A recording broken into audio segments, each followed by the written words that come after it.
ఆడవారు లేని ఇల్లు గాడిది కొట్టమంటారు, బాలలు లేని ఇల్లు బర్రెల కొట్టమంటారు. గది నిజమే కాక ఆడవారు మెసుతున్న ఇల్లు ఉన్నదనంటే అది గుడిసె లాంటిదైనా సరే గాని గుడి లెక్క మెరిపిస్తారు.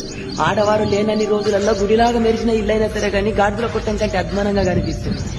ప్రతి ఒక్క మగ మనిషి కూడా పొద్దంతా ఎద్దోలే కష్టం చేసేసి కూడా ఇంటికాడుండి ఏం చేస్తున్నావు అని చెప్పేసి తిడుతుంటాం గాని ఆడవారు ఇంట్లో లేనప్పుడు తెలుస్తుంది ఆడవాళ్ళు చేసే కష్టం ఏంటిది అని చెప్పేసి. ప్రతి ఒక్క బంధంలో కూడా ఆడవాళ్ళ కష్టం మగవాళ్ళు, మగవాళ్ళ కష్టం ఆడవాళ్ళు అర్థం చేసుకున్నప్పుడే గా బంధం కలకాలం కలిసిమెలిసి ఉంటది.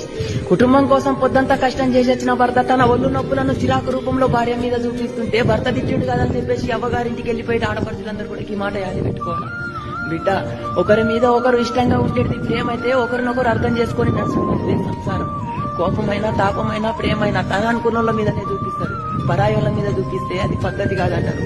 ఒకరినొకరు అర్థం చేసుకుని నడుస్తుంటే బతుకు బాగుంటది, సర్దుకుపోతుంటేనే సంసారం బాగుంటది. ఒకరినొకరు అర్థం చేసుకుని నడుస్తుంటే బతుకు బాగుంటది, సర్దుకుపోతుంటేనే సంసారం బాగుంటది.